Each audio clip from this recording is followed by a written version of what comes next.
Welcome, everyone, to today's episode of Life in HD, where we invite special guests to come in and chat with us all about human design in real life. And if you're new to this channel, I'm your host, Crystal Alferrero. I'm a human design guide and founder of the Human Design Academy. And today, we're going to be talking all about parenting by design with our special guest, Christina, who's a 3/5 sacral generator and human design coach. And we're also going to contrast her experiences as a generator parent to an MG child versus my experiences as a projector parent to a projector child. So I'm really excited to dive in. So welcome, Christina. How are you doing today? Well, thank you for having me here. I'm so excited, really. It's just like the generator in me is responding beautifully to this. I'm excited. Yay. So for everyone that's watching here today, I'd love if you could just introduce yourself to them. Tell us a little bit about who you are and what you do. Well, I'm a 3/5. I like to say sacral splenic, and we'll get to the splenic side in a little bit. So I'm a 3/5 sacral generator, and I'm Venezuelan. I live in Mexico at the moment, and I've been a coach for about 2 years, and this is the reason that I love the parenting by design. I work in the motherhood area since 2013 thereabout. So baby wearing instructor, infant massage instructor, doula, childbirth educator. Oh, wow. Yeah, I work with attachment, parenting, and all of this. So in a way, it collided when I started learning more about human design, it collided with all of that. Yeah. Oh, that's perfect. I actually didn't even know that about you. I thought you were originally in the coaching realm as a coach by nature, but yeah, no, that's an awesome combination. Yeah. And I feel like there's a lot of wisdom we can get from Christina today. But I guess before we get there, I'd love to hear a little bit more about your personal journey with human design. You know, what are some of the challenges that you faced as a generator before coming across human design and learning all about it? Well, one of the reasons that I like to say that I'm a sacral splenic generator, actually it was because of, since I'm Venezuelan, I left Venezuela 9 years ago.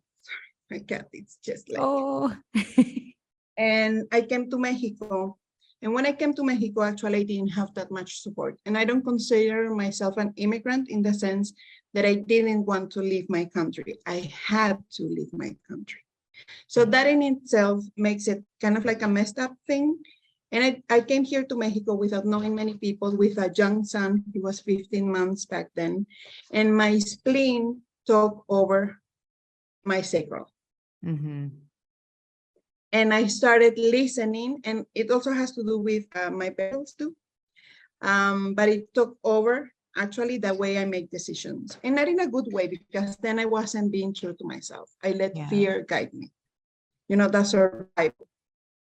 And I knew that, but I wasn't really sure how to work with it. So I started doing my things, and working as a doula and a childbirth educator, I had a lot of contact here with a lot of traditional holistic approaches. Mm-hmm. So in a way, trying to follow my intuition and all of that. And then when I discovered human design, which was funny because I discovered human design through Ra's book. And I couldn't digest it. I couldn't, I thought it was a great thing, but I couldn't really comprehend how it would change me. So it took me a long, long time to actually work through it. But I'm tenacious, if you can say that. Oh, yeah. And I think you remember that when we first met, I thought that it was an MG because my birth hour was mixed up. So in a way, even that experimenting with my MG, which said that I was born at 7 a.m. Actually, I was born at 7 p.m. But then I did a birth rectification. The closest that they got was at 3 p.m. and I was something else. So I've always experimented with my own design, which in a way is perfect because I'm a 3/5. So I'm always experimenting, which can be exhausting. So that led me to really connect with myself. Really understand that for me, it's not right to let my spleen guide me or my fear guide me. And it has taken a lot of deconstruction because I've had to reconnect with my sacral and understand that yes and no's, that those are the ones that I should respond to. And also relearn how my nervous system works. And actually, about 2 days ago, I saw a friend of mine that she wrote, like, being addicted to stress and being addicted to adrenal and all of this emotional stuff. And when I was living in the survival mindset, I was addicted to that. I didn't know how to live anywhere. So now, and I had to take a step back, actually, from coaching because of that. Because when you're working with coaching, you're also learning about yourself. So I went deeper into human design, trying to understand more for myself, like really my centers, my gates. And right now, I'm deep in astrology. Yeah.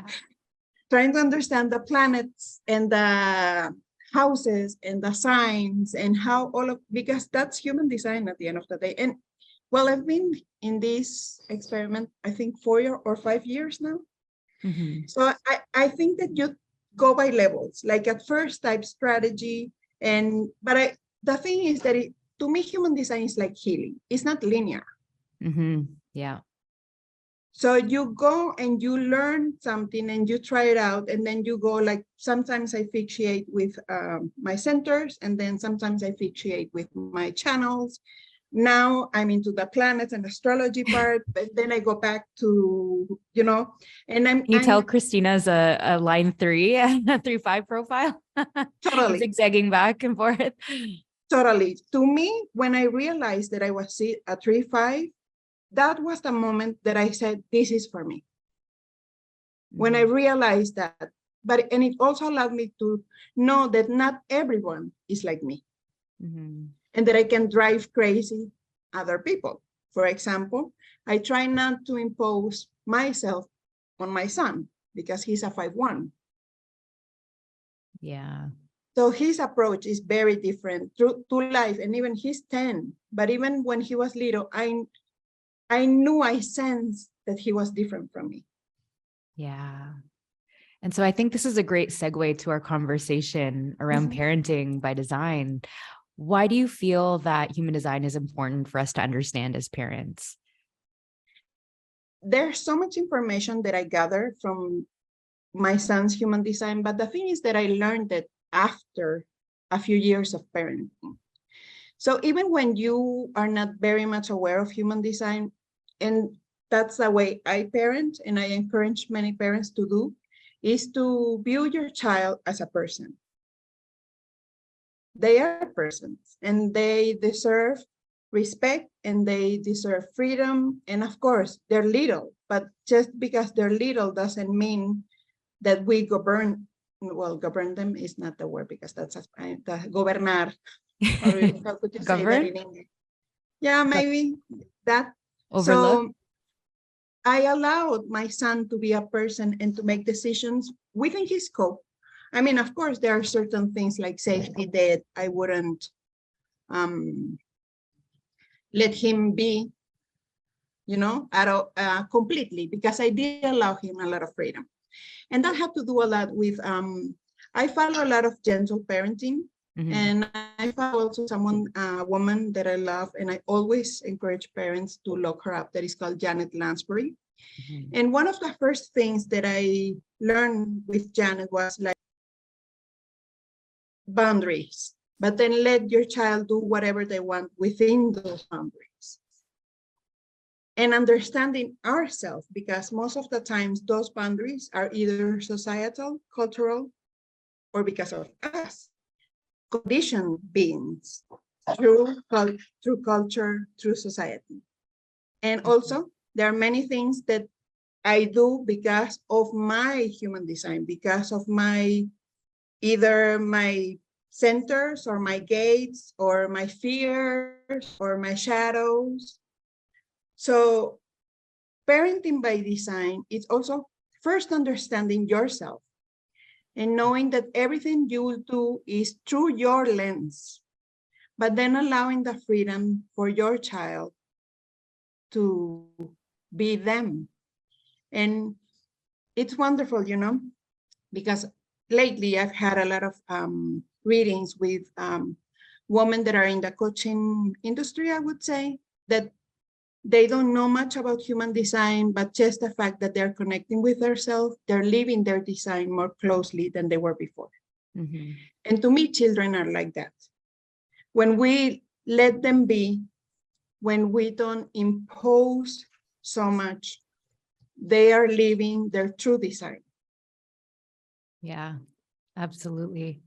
It's all about understanding how we are unique. I think that was like the biggest takeaway for me as a parent. Which, before human design, yes, you can observe it, of course, like you're with them every single day, but sometimes having it concrete in a way that we can see and feel and understand makes that process just a little bit easier. Parenting is not easy, but it makes it just a little bit, easier. And so how can people use human design to better understand and support their children? Like, what's that first step to look at or to consider? Aside from, the personal. Something that I would have loved to know beforehand was that my son was, many things. When he was little, like he didn't sleep at all. He's not only a manifesting generator, but he's, I can't remember exactly, open head. It's PRRDLL, his right body, right mind. Variable. Yes. Yeah. And that means that he's a manifesting generator with a 2034. So he is active. 1 second, I'm sorry. Give me 1 second. He is super active. And ever since he was little, he started turning around when he was months old, and he wouldn't sleep through the night. And I didn't know because even a baby, you can tire them out. And it doesn't have to be physical. It can be even intellectual and, playing and all of that. And I did try because I knew that's when I started my journey of learning parenting. But I didn't really approach his needs.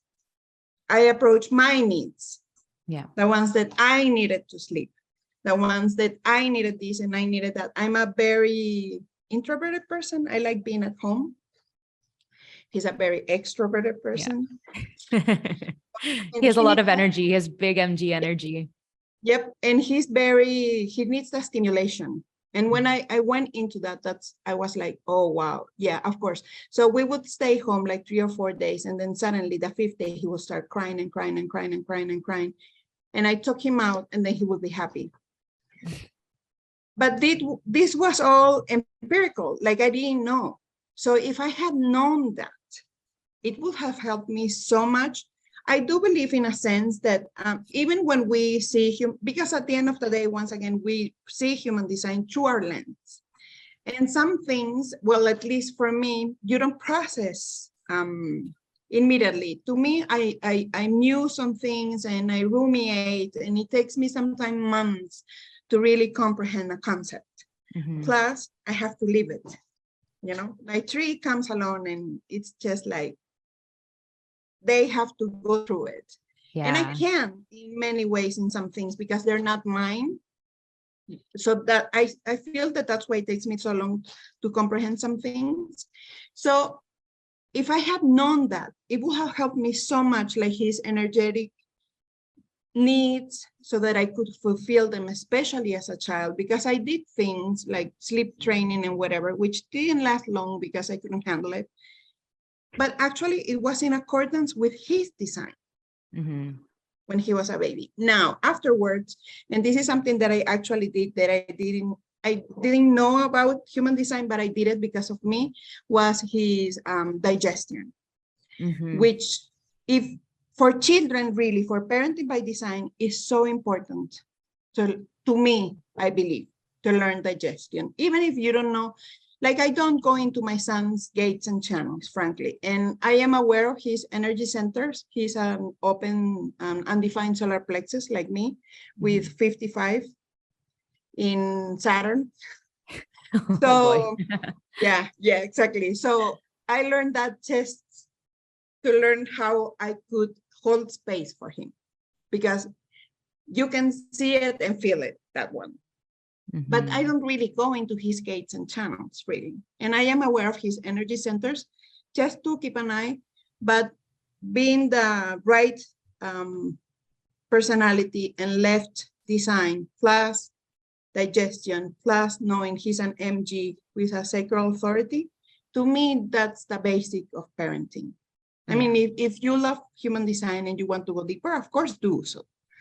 But test this, because he's I just told you what he was and I forget. 5-1 MG. No, the digestion, he's Oh, open. open. Yeah. Yeah. And actually that's how I approach him, because I'm always like in Spanish, no digas que no si no lo has probado. Don't Yeah, say no if exactly. you haven't tried it. Yeah. That to me was super important to teach to him. And actually he's so open about that. He's so open. And just 2 days ago, I made a kind of like a soy sauce, chicken, whatever. And he's always allowed to tell me that he doesn't like it. And he's always allowed to not finish food. Mhm. I Yeah. don't push him to eat. Even without knowing his digestion, I did that before. Now, of course, I encourage it more.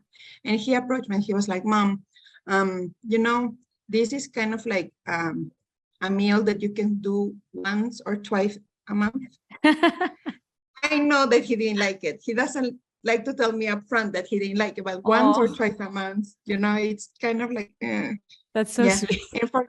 And yeah, it is very sweet, but also he's very active, very Mhm. active. He does 18 hours of gymnastics Oh, every wow. week. Yeah. So of course I worry about his digestion, because it's fueling the mind and fueling the Mhm. body. Mhm. So I don't impose my taste, because I have different taste than he does. So I try to work with him with that. So when I talk about parents and we talk about children, and it can be kind of, parenting is hard. Yeah. Let's start there. It's hard. Parenting is not a walk in the park. No. And I can imagine having more than one child with different needs. You You know know? what? Yeah, that's like a totally other topic, because I can go, whoa, like I've had this Yeah, thought a lot, and yeah, yeah, about being a one-child family, being happy with yeah. that, because it's a lot for me Yeah, personally. one is imagine if one was a manifestor and a projector with different digestions and different environments, and you trying to cater to their needs, to your needs, to, if you have a partner, to your partner needs, and to your work. Oh my God, like I'm happy I slept with one, really, because, and in a recent, many of my decisions were taken because of that. Like I wanted to be present in his Mhm. life. When we came to Mexico, the way Mexico works, it's like the hours are very long. It can even be 12, 14-hour day jobs. Yeah. And I knew, and I was a single mom and I was alone with him in this country. So I knew that I couldn't be there for him if I took a corporate job. Yeah.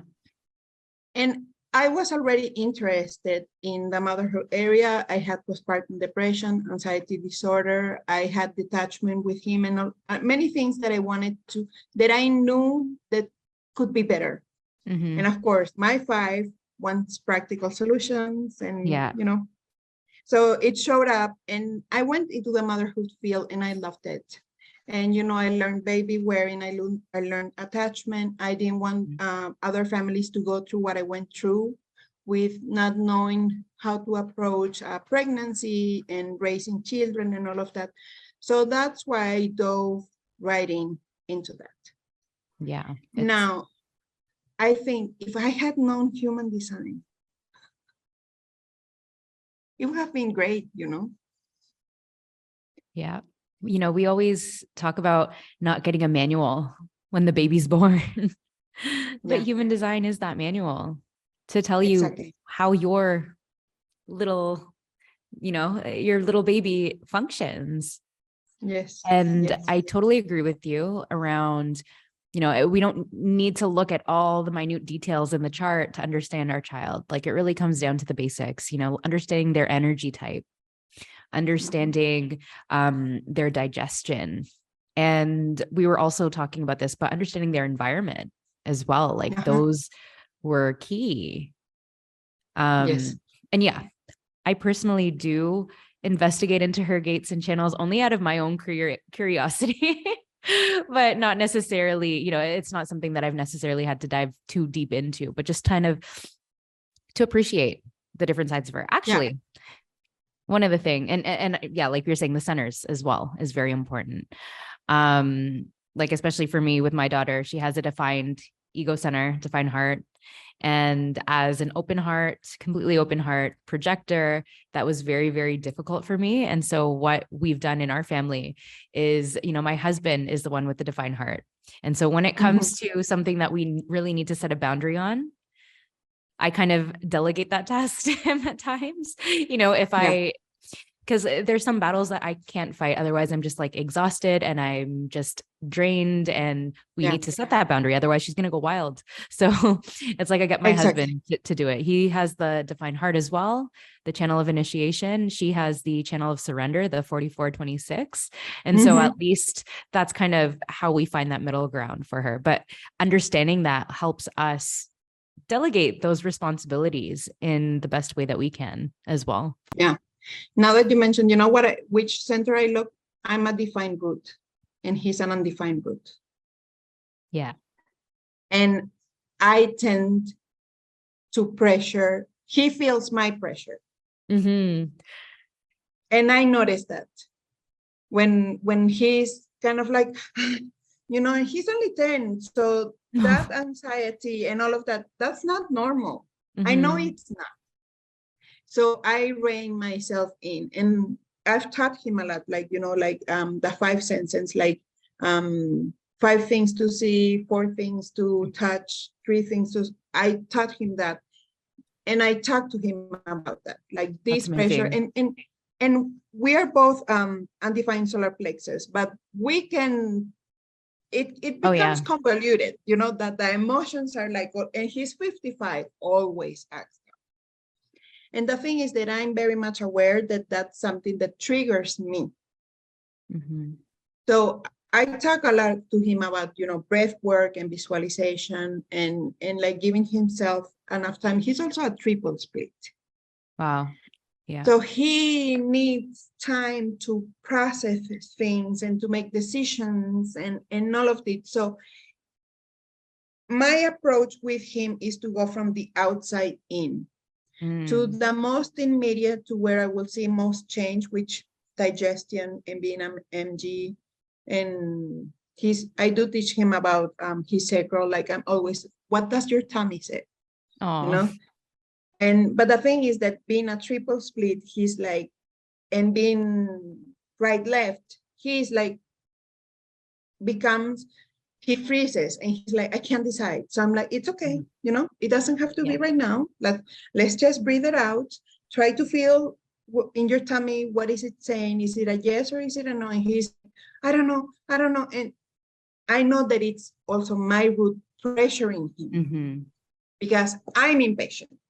Yeah. Because I'm like, let's go. And also I'm quad left, which when I discovered that, I was like, oh, that makes so much sense, So in that way, knowing my design and knowing his design, it has really helped the way that we interact with each other. Yeah, absolutely. And going back to the environment, he's a markets internal, and he spends most of his time in school and at the gym. He goes 4 hours a day. Oh, wow. Yeah. And it's need the action. Yeah. He needs lots of action around him. Oh, so much. Like and I was so exhausted when I didn't know about this, when he was little, like, and when when I didn't take him out, it would be chaos. Yeah. So if I had been a projector, with an Yeah. MG. Yeah. Oh God.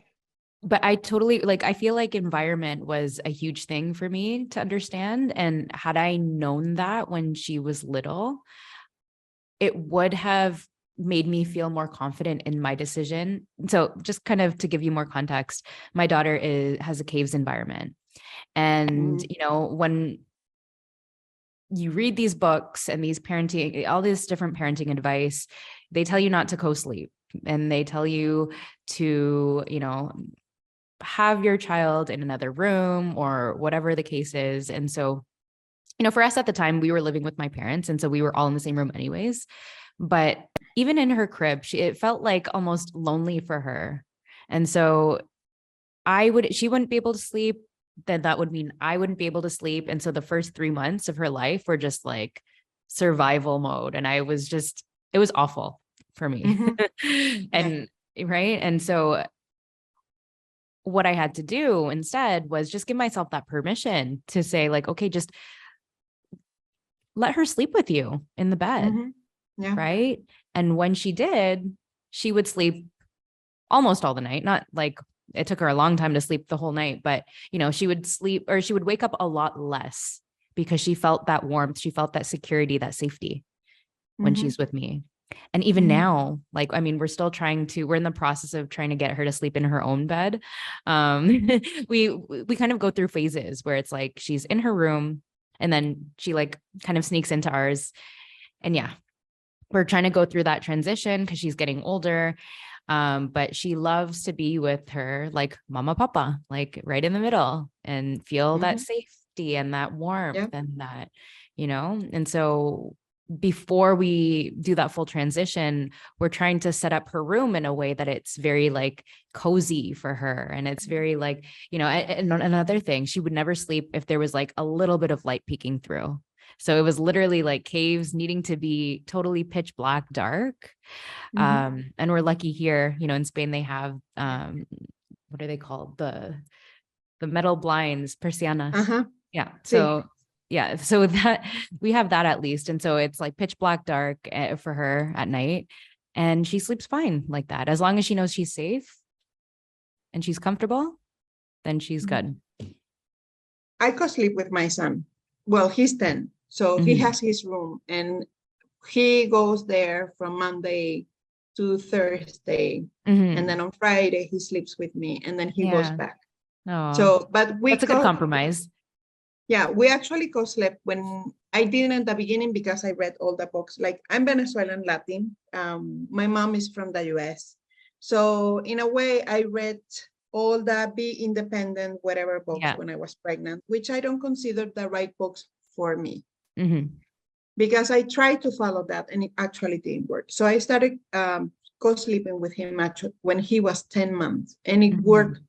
great. He wakes up during the night all the time, which is very much on point with his design. Yeah. So during the night, one of my friends, she's a sleep consultant, and once she told me a few years ago that he needs to sleep earlier. He's never slept that much, actually. And she's like, no, he needs to sleep earlier. So I put him to sleep like at 7 o'clock at night, and he woke up at 4 a.m. Like, Oh, wow. I'm done. This is it. So he needs like very specific set of hours of Mhm. sleep. And I started kind of like, I think that the beginning of my human design deconditioning and deconstruction, whatever it was, when I became deconstructed as a mother. Because I started following things that are more aligned with my needs and his needs. When we came to Mexico, that we were alone, he was a child, but of course he felt like no family around anymore, like no country. I was all over the place emotionally. So of course we kept on sleeping together because I was his safe space, even when he because, and this is where I think that in a way we have to become aware that human design is wonderful, but at the end of the day, maybe sometimes we have to step a little bit back from it because it is not an exact blueprint for our life. Yeah. You know? Mm-hmm. So I did many things. And one of the questions that you mentioned was like, what did you do differently? And it's hard for me to understand that because I think that I did everything and like my friends did, but then you surround yourself with like cults like. So, Yes. but when I see it from outside, I guess in a way that people might see me as permissive, which I'm Mm-hmm. not Mm-hmm. at all. Like I have very strict rules with my son. Mm-hmm. The thing is that I don't have to remind him all the time of them. Yeah. Because we've already said what those things were, what will be. So it's very much gentle parenting, but not that gentle in like, what the permissive is not at all. Yeah. It's like, these are the rules. Within them, you can do whatever you want. Mm-hmm. And the way I approach, like with him, I wanted him to feel safe. So we did co-sleeping, we did baby wearing for a long time, especially while in Mexico City, we didn't have a car. Mm-hmm. So, and for me, it felt safer to have him with me than to have him holding his hand, for example. Mm-hmm. And like, I always encourage him to voice his opinion. Mm-hmm. Maybe because he was an only child and it was just us, but he's always been allowed to tell me whatever he feels about something. Mm-hmm. But he needed to tell me. So in that is funny because that goes very much with his inform. Mm-hmm. He always informs me, always, up to now. And it's funny, like when he goes walking to gymnastics and he's like, Mom, I'm going. He always informs me, no matter what he's doing. Or for example, he likes to go on top of the roof, which can be dangerous. He knows that even if it's dangerous, he has to come to me and tell me about it. No. And I have friends that have manifestor children. And I tell them, but these are manifestor. And I encourage them, I don't tell them. I encourage them to allow that independence. Because if I see it in my child that is an MG, I can imagine what it is to be a manifestor child that is constrained all the time. Like that independent streak of them can rub us wrong, actually. Because we might see it like it's defiant, like they want to do whatever they want and all of that, but it's really, they don't do it because they're being mean children. They do it because they're pulled to that. Their design calls to that. So it's about trust, trusting them, and it's about teaching them to inform. And one of the ways, the best ways actually to teach inform is to do it ourselves, even when it is not aligned to our design. Mm-hmm. So when I started learning more about human design, that I saw that it was important for him to inform, I started doing it with him, even though it's not, and this is what I mean about stepping away from your human design, because it's not natural to me. But the best way children learn is by modeling. Mm-hmm. Yeah. So I modeled to him the inform, and now I don't do it anymore. I don't do it to him anymore. Yeah. But he does it to me because it feels natural to him, and I model it for a long time. I'm not kidding, like more than a year. Oh, wow. Yeah. Mm-hmm. So in that sense, I believe that sometimes it's, especially maybe more so with children, is not about being true completely to our design. Is, well, maybe not that. Okay, so it's knowing our design, being comfortable with our design, to be able to step away from it. Yeah. So that we can do things that are necessary, important, and help with the design of our children, for example. Yeah. And I feel like what you're saying is basically, you know, trust your authority to guide you to what you need, despite what human design says, right? You will come back to yours. But sometimes we have to step away. Yeah, totally agree with that. And so you mentioned that you know, with your son from a very young age, you would teach him, you know, how to listen to his tummy, how to inform, right? how can a parent best communicate with their children? Like, what are the different ways that you've recommended with each of the designs? Well, first, and this is very much tree thing, experiment. Yeah. And actually, I encourage everybody, even if they're not a tree, to experiment, really, because the thing is that we will never really know what works unless we are willing to do things. And this is something that I tell myself, because sometimes I don't do things because I don't want to experiment, because I want things to be perfect. You know, my perfection comes out and wants everything. But then it's just like, do it messy, you know? And with parenting, in a way, we read so many books and we see so many parenting experts that say things. So one is learn about human design.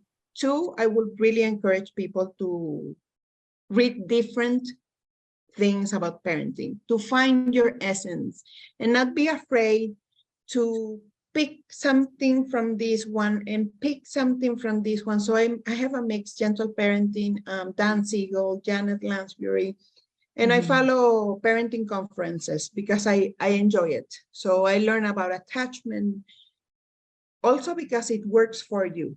Like, we have to understand that, well, at least for me, my inner child lack things. So I have to understand myself, grow myself, work with my inner child, work with my shadows, so I can be the best version of a parent for my son. That can seem like a lot of work, but I'm a big believer in growth and development for ourselves. Yeah. So of course, I tend to work with that type of person. And when it's like that, the thing is also that it's not something that you will solve with one book. It's not something that you will solve with just human design. You have to live it. Sometimes you have to change things because we can parent the way that we were taught, and then we see it's not working or it's not what I wanted. Yeah. And we are allowed to change. So what was the question? Oh no, I was just going to ask, like, let's say, for example, for generators and manifesting generators, it's important to ask them those yes or no questions, right? That yes and no is, one of the things that they teach you is like give options to your children. So I used to do that. Like, do you want a red shirt or do you want a blue shirt? And my son will have a meltdown. Oh no. Like, no, what? And I was like, but I'm doing the right thing. This is what parenting books tell you, like, give them options. No, not to a generator and a manager. To them, it's yes or no. Do you want the blue shirt? How about the red shirt? Yes or no. Exactly. Yes. Keep And it simple. Like, what would you like, pizza or sushi? I can actually feel the frustration. And everything is like, do you want to go to the park or the museum? Oh my God. That's funny. No. So yes, no questions. And for my son, knowing his right, left, and his triple split, time. Yeah. He won't do things fast. Won't do things? Like the decision making. Like he needs, or at least as fast as I do. Okay. Yeah. So it's understanding that he's his own person and he might take a little bit more to process things than I would. Yeah. It has to do with design. It also has to do with age. It has to do with many things, but it's kind of like, and I have to tell that to myself because I tend to be, I'm more connected and I'm more aware. So I'm like, I want this, and I make the decisions. But for him, it's like, do you want pizza? Yes or no? So it's like, give me 1 minute. And I'm like, no, tell me now. Do you want pizza now? I need to know now. So it's not pressure. And also, of course, when he feels that pressure, then he collapses. Yeah. Yeah. And my daughter is the opposite. So, I mean, with sacral beings, it's like it can be very helpful to have that approach. For non-sacral beings, I feel like you need even more space. Ask them those open-ended questions. And actually, my daughter's really good because she's very, she knows what she wants. Like if she wants something, she will tell you exactly what she wants to do. Like if I ask her, what do you want to do today? She'll be like, um, she'll tell me, I want to go to the sala de juegos and like in the, the play place here close to our house. And so she'll tell me like exactly what she wants to do, where she wants to go, what she wants to eat. And so it helps like, giving them space as well to just communicate what it is that they need. Right. And actually, yeah. And I would say this, I've never met personally any reflector child. But this is what they say for like non-sacral beings as well. And so it's something that, again, like you said, just you have to experiment with it and see ultimately what works, what doesn't. He's very indecisive. Well, yeah, he's very indecisive to my point of view, to the way I make decisions. I'm very decisive, and I'm very much like, we'll solve it along the way. So I jump in. He is more like, wait a second, So sometimes, of course, we clash, but now I understand that. And I do talk to him, like, sometimes you need to make snap decisions. Like, and for that, I always tell him, like, connect with your tummy. What is it telling you? Because that's the right decision. The one that, but then if I'm being too forceful, then he's like, he's like, no, I can't. Like, I can't. He's a Virgo too. So yeah, perfectionism, he can, because he wants to make the right decision. Yeah. So this is something totally that we always talk about. And, now that you mentioned, I'm a fixed identity. My G center is defined, and he's an undefined G center, which is actually, I find it so interesting because it has helped me understand undefined G centers because I see it in him. Do you find that he's always looking to you for direction? Yes. Yes. And I try to step away a little from that because I don't want him to grow up feeling that he always needs the direction of others.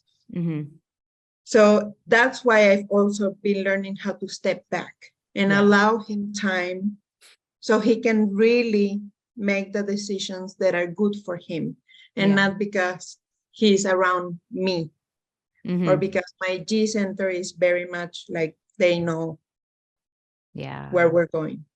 Exactly. And actually now I wanted to talk about bedtime and bedtime routines, rituals, whatever you want to call it, and kind of contrast the two, because, they say for sacral beings, it's really important for sacral beings to like empty their tank before they go to sleep. Right. On the other hand, with non-sacral beings, it's more so go to bed before you're overtired so that you're not like overstimulated and you can kind of like ease your way to sleep. So what does your son's bedtime routine look like? I guess like maybe if you wanted to describe what it looked like before when he was a younger child, because I know he's a bit older now, right? Yeah, he's 10 now. But I tend to be very strict with his bedtime. Mostly because since he does so much hours, especially now, so many hours of gymnastics, if he doesn't sleep well, then by Thursday, Friday, he's exhausted. But it's because 18 hours a week is a lot for a 10-year-old. Yeah. Okay. So when he comes home at 8 o'clock, 8:10 or something, I usually have his dinner ready and he can make a choice. He can either take a bath first and then eat, or eat and then take a bath. And he takes bath mostly, like, for example, he's competing the 18th of February. So I'm always more lax in that way when he's close to competing, because I know that he's more exhausted. They crank up the pressure at the gym.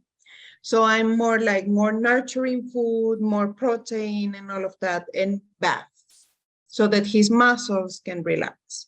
And something that I try to do all the time, I don't, but I try to do all the time, is give him a massage. leg massage, because he's growing also. So he has growing pains. Yeah. Plus, the other day he came and he's like, oh, I don't feel good. Like my body hurts. And I'm like, and he's like, no, I did 150 squats. Oh, wow. I don't do 150 squats. Oh my goodness. So of course his body hurts. So I give him massage. I use essential oils. So I give him a massage, and that's his moment to watch YouTube. And I know that many parents are very much against screen time. To me, he goes to school from 8 to 2, then he comes, does homework, and then he has about an hour. Then he goes and does 4 hours of gym. He can watch YouTube. Yeah. And he can play Minecraft. Yeah. I know that he's not addicted to screen. Yeah. That's his way to relax. Decompress. Exactly. So he decompresses like that. After he eats and everything, he watches YouTube. And at about 9:10, he's always hungry. So he eats his dinner, and then about 9:20, he's hungry again. So he eats again. At 9:30, we go to bed. Yeah. I read to him. So I go to bed with him. And I'm not kidding you. We're trying to read Percy Jackson, the first book, and we've been at it for about 3 months because I read 2 pages and he's out. Well, there you go. And I know that, and that's something that I look for, because I know that for MGs and NGs, actually, you need to, that's the way you go to sleep, that you actually test conk out. And he does that a lot. Yeah. And I encourage it. And I try not to, I've been speaking to some of my friends that they have projector children, for example, or they are projectors themselves. And I tell them, like, you need to wind down differently than I do. Like rest way before. For us, it's not like that. For us, it's literally go to bed, put your head, fall asleep. And when he's not doing that, like on the weekends, when he's not doing that, I know that it's because he didn't have enough exercise. He didn't let it all out. So on Sundays, when he doesn't have, because he has gymnastics also on Saturdays. On Sundays is his only rest day. So sometimes he rests, but then he can't go to sleep. Yeah. So I'm always like, go out. I'm the mom that kicks him out. I'm like, you need to go out. You need to put your skates on and do 1 hour, or run from here to the front of the gate and then come back. Yeah. And he's like, yeah, I have a lot of energy, mom. Like, he's very much aware of his That's energy. good. He's like, that's I need to let it out. Yeah. And it's good to build that awareness to your energy at an early age, right? Because we're so, growing up, it's like we were so disconnected from that. Totally. And it's amazing that you're coaching him to be aware of that, giving him the opportunity to, again, like, just live his design. And he probably doesn't even realize it, right? And I started talking to him about it. Yeah. I do mention, and he knows that I work in human design, and he has heard me, like, when I watch the videos that I watch all the time, because that's the best way for me to learn is auditing. Listen, yeah. Yeah, more than reading, for example. So he's always around, and sometimes he asks me things, and I don't over involve him in it, but he knows about it. And I do talk, like, you have a lot of energy, and you have different energy than some of your friends, for example. Yeah. Also, so that he respects that and doesn't impose his will, his energy onto other children. Like, be very much aware. And he's very much aware. He's very much aware that people are different among them. Yeah. And so when I kind of contrast that with my daughter, she takes a while to go to sleep. So she's a 6'2" projector, splenic projector. And we're not the greatest with having a good routine, because I often work late on certain days, or, I also, I'm playing soccer twice a week during the week. And so, like, depending on the time that we get back and that we're all at home, it will vary from day to day. But just in general, like, we need to just be physically in bed at least an hour before it's time to actually go to sleep. So like, let's say, for example, I want her to go to bed at 10 or like 10:30. She needs to be in bed an hour before. What we do in bed is we'll either talk, sometimes she uses her tablet, and I put a timer on so that she knows that when this timer goes off, that means you need to like have everything turned off, and you need to, close your eyes, look at the ceiling. She always tells me like, sleeping is so boring. I don't want to sleep. And I'm like, well, that's okay. You don't have to sleep. You can just look at the wall. You can look at the ceiling, do what you want. Yep. I don't know if there's like another better way to handle that, but that's what I say to her. And yeah, like we're in the same bed together. And so eventually, it does take a little while to decompress because she's very stimulated throughout the day from all the energy that she's taking in around her. She does do sports as well. I think that's very, very helpful. Like she has extracurriculars twice a week during the week and then on Saturdays as well. And so that is one of the outlets she's able to just kind of like, use up her energy that she's taking on during the day. And that helps with her mood a lot. It helps with her sleep as well. Yeah. Something that I can recommend to you, I do myself, even though I don't feel we literally go to bed at 9:30 and by 9:40 he's out. We don't need to be like a long time. Although he is a cuddle bug, like he loves to cuddle. He likes to be, and he likes to show me his YouTube, whatever thing is. So sometimes we watch things on YouTube and we talk and all of that. But I did two things. One, I always have a diffuser in his room. And he's very allergic. So that's one of the reasons. And he has light because, well, you told me that your daughter doesn't like, but mine, like he doesn't like dark rooms. Oh, well, now it's kind of changed. Like she needs a little nightlight because then that's what makes her feel safe. Okay. So I use a diffuser and it has like different color lights. And usually like we play along. And he has another one that I lost a cable, but that it had like little stars. So the light showed up in the ceiling like little stars. Oh, that's so cool. Yeah. And the other one that we have done for about 4 years now is that I have a playlist on my Spotify. You know what? Yeah, I was just going to mention that. Like, that's something I've been wanting to experiment with, having some kind of music in the background. Because I think when it's like no noise at all, it's even harder for her to, because she has a defined head and ajna. So my son does too. Yeah. And they're just like talking. She can like talk her face off before we go to bed. And in this this playlist is kind of like weird for sleeping because it's mantras. It's Hindu mantras is the ones that I used to when I gave prenatal yoga classes. But he loved it. And now he's made the association. So that's something that I also do. I need to do that. Yeah. He associates those songs to sleep. So, and I only use them to sleep. Yeah. So I put them on and it helps him to fall asleep. Absolutely. So that's something that you can do, like look for music. It can be like, for example, lo-fi or brown noise. There's an app that is called, I think it's Better Sleep or something. And you can actually make the compositions yourself. It can be like rainy waters. There's like the little frogs. That's really cool. that make the rainforest noise. And you can have waves. And I used that one a lot before, but for some reason, I think it could be his head because he needs kind of like the words, even if he needs more words than noise. Yeah.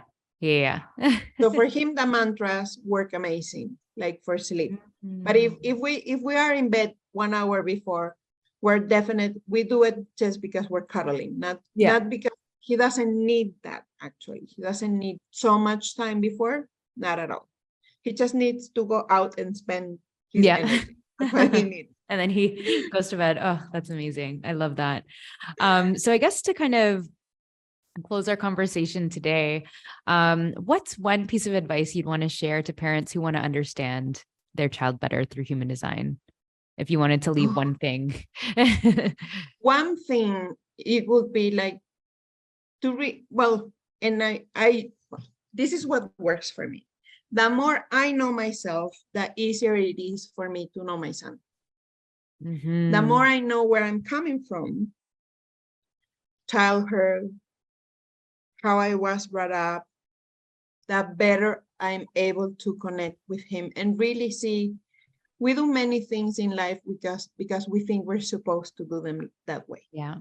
And sometimes I feel I'm in the middle. Like I grew up in Venezuela, very Latin, but my mom is from the US, so I have a lot of influence from the US.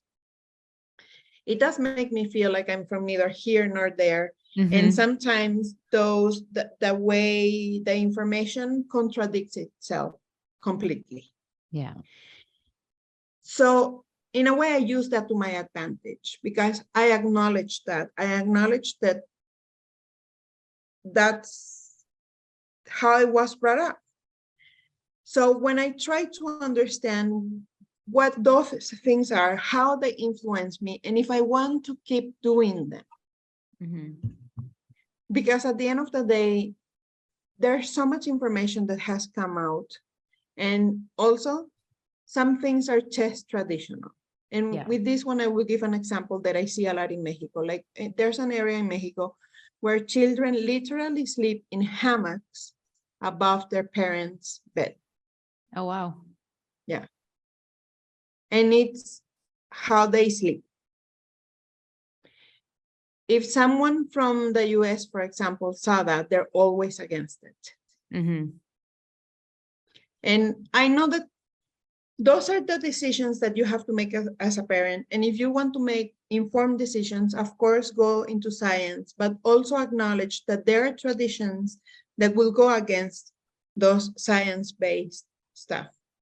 Because who did they pick to do science-based? So with this, I mean, is know yourself, know what you're willing to do, to give, to research, so that when you see your child and acknowledge that they're persons, even if they're little children, they're persons with motivations, with needs, with everything. And I'm a big believer that the more you nurture your child as a child, the better it will be in the long run.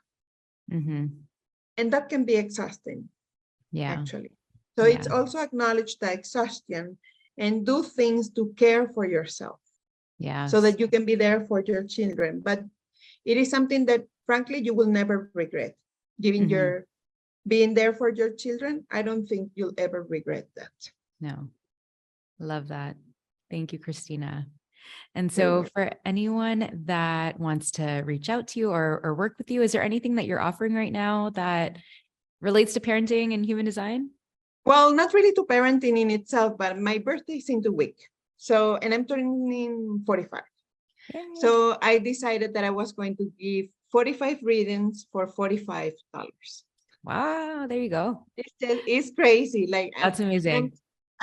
Of course, when I did it yesterday, I was like, yeah, all in, let's go in. And right now I'm like, wow, 45 is a lot of people. But at the same time, I'm excited, and I like to do readings for what the people need. We call people that want things that we're able to give. And one of them lately, I've been getting people that really want to go deeper into their design. So if you want to know more about your human design so that you can better serve yourself, your family, and others, like come to me. It's open until I reach the quota, and then I'm done. And actually, I'm at the moment, I'm changing a few things because like I told you, I stepped back for a while, and now I decided that I want to come back in because I wasn't sure. Like I've been an entrepreneur for 13 years now. So it's kind of like, what do I want to do? And I experimented with several things. And at the end of the day, frankly, what I love is growth. It's expansion. It's about ourselves. And it's very much aligned with my design. So it's knowing yourself a lot through human design. And of course, that will influence your parenting. Yes, of course. And I'll leave all of Christina's information in the description for you below. And yeah, to close up the chat for today, if you wanted to share with us your favorite quote or mantra, what would that be? I actually have a quote that I read about in a math book. Oh, wow. The worst. Yeah.